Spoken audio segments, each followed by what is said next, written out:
Welcome to the workshop, guys. I am Don Bird. This is the place where I work through the things that I'm writing, reading, building, or learning. Anything, guys, we're doing it right here in public. Right now, I'm working through my book, Black Male Sovereignty. I got it right here in front of me. Let's get started, guys. Here we are. Here is the book, guys. I am excited about what we're doing. If you missed the first episode, we read the introduction, we read the acknowledgement, we read just all the preamble to the book, guys. But now is the time where we get into the nitty gritty of it. I want to get started right away. Here we are. We are reading chapter 1, The Political Homelessness of Black Men, guys. There is a sentence I hear from black men more than any other sentence when politics comes up, guys. There is a sentence that I hear more than any other sentence. And you know what? It's I don't fit anywhere. I don't fit anywhere. Not I'm undecided, not I'm apathetic, not that I don't care. Homeless. And that word matters so much, guys. It matters because here we are thinking it's something else, right? Because homelessness isn't about confusion. It's about exclusion without refuge. It's what happens every day when every door that claims to be open, but none of them were built with you in mind. It's what happens when you are constantly spoken about, but rarely spoken with. When your labor is welcomed, your vote is courted, your pain is referenced, but your authority is absent. That is the condition of black men in American politics today. And it did not happen overnight. Not lost, displaced. Black men are not politically lost.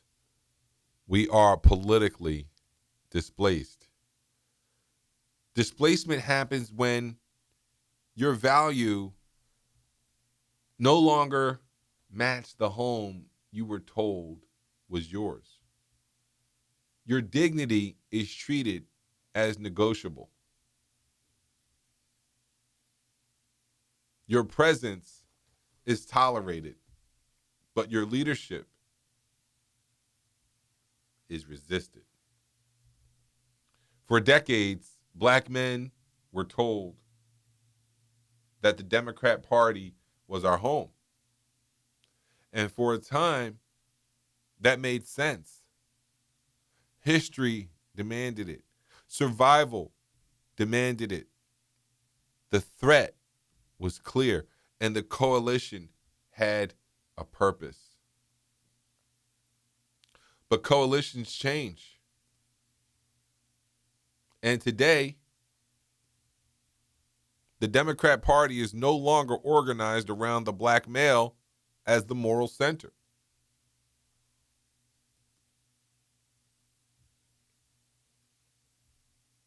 A family leader,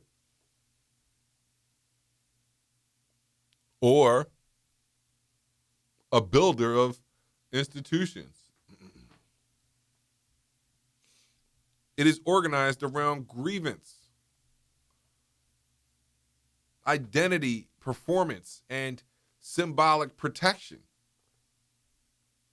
with black men increasingly treated as either a problem to be managed or a resource to be deployed. And that has to stop because the message is subtle. The message is consistent. Your masculinity is suspect. Your authority is unnecessary. Your discipline is optional. And your leadership is conditional. And black men are still expected to show up. Expected to show up, but not expected to lead. That is not a home. That is a holding area. And now we get to the false promise of alignment. Many black men look to the Republican Party and feel something different.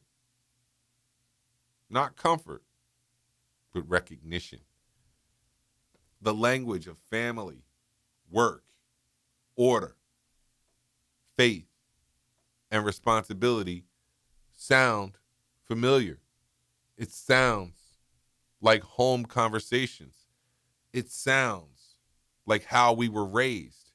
It sounds like what we want for our children. But recognition is not representation, and alignment is not belonging. The Republican Party has made a critical mistake with black men. It assumes that shared values automatically produces trust. They do not. Because trust does not come from rhetoric. Trust comes from authorship. Black men are not treated as a constituency with outcomes to be designed. We are treated as evidence, proof points, testimonials, novelties, a vote to be won, not a future to be built. There is no consistent pipeline into leadership, into agenda setting, into contracting, into capital, into institutional decision making. And whether that exclusion is intentional or not doesn't matter. The outcome is the same. When a group is not present where decisions are made, the system intentionally is designed without them, even if no one admits it. That's not hostility, so it never has to be characterized that way. It's simply irrelevance, which at some level is hostility if these people are still in your face, right? They still are with you. So that irrelevance turns into a level of hostility in social spaces and in society at large. And no man with dignity, with dignity, no man and or woman, but no man with dignity can live inside of irrelevance. Homeless everywhere else too. And that starts to become the problem. The political homelessness mirrors a broader reality. Black men did not just exit parties, we exited institutions. We exited corporate America. We exited media and academia, professional pipelines, not because we lacked talent, but because we lacked protection. In institutional spaces, black men often face the highest downside with the thinnest safety net. We are expected to perform without margin, navigate without networks, and trust systems that do not know us, do not advocate for us, and do not absorb the cost when things go wrong. Risk your whole career on people you don't know, who don't know you, and who aren't looking out for you. Black men made a rational decision. Exit. Exit that space. Entrepreneurship became a dignity strategy. Not because it was easy, but because it was owned. You could author your day. author your labor, author your outcomes, even if they were small. And next came the gig economy, Uber, Lyft, DoorDash, Instacart, independent contracting of every kind, hard work, low margins, no benefits, but one priceless asset. No one owns you. This is why so many black men gravitate toward it. It is sovereignty at its lowest possible friction point. It is opting out of disrespect, even if it means opting in to struggle. That choice deserves understanding, not mockery, but it also demands honesty. Why opting out is not enough. Opting out can preserve dignity, but it cannot build power. It cannot sustain families at scale. It cannot create institutions. It cannot shape laws, capital flows, or cultural direction. Opting out feels sovereign, but it leaves the system untouched. And untouched systems do not reform themselves. This is the quiet tragedy of black male homelessness. Too many men have concluded that the only way to protect themselves is to shrink their participation, to lower their exposure, to reduce their visibility. That is not weakness, that is survival, but survival is not destiny. The test of justice. Here is the truth that few are willing to say plainly. The black man is the moral barometer of American justice. Think about that for a second, right? Because the black man is the moral barometer of American justice.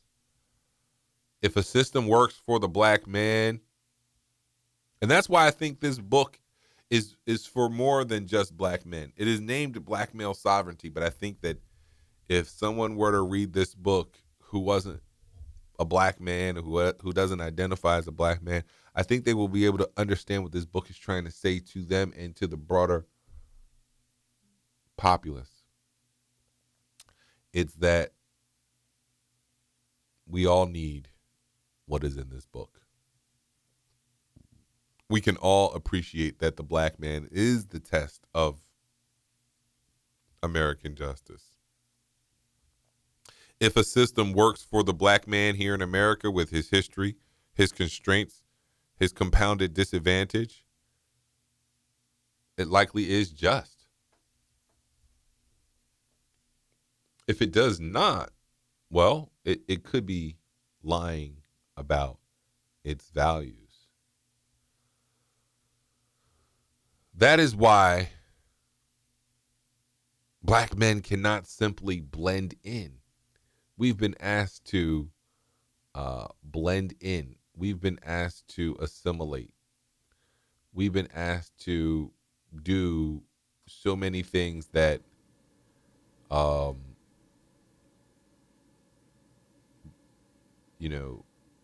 essentially ask us to forget our history in exchange for belonging. And this is why pretending that race doesn't matter feels like disrespect and not progress. History is not a moral excuse. It is a strategic variable. It is math, and no serious system ignores math. Sovereignty. What is sovereignty, guys? Let's talk about sovereignty here. Sovereignty is not grievance, so we are not here with our grievances at all. It is not isolation. Sovereignty does not require you to go to an island and be alone. It is not rage. Sovereignty is dignity with responsibility, participation with leverage, identity without apology, power without begging. It is the refusal to be owned by parties, by ideologies, by resentment, or by fear. This book is not about choosing between Democrats and Republicans. It is about declaring that black men are no longer willing to be politically homeless. We are not asking for charity. We are demanding authorship, and that changes everything.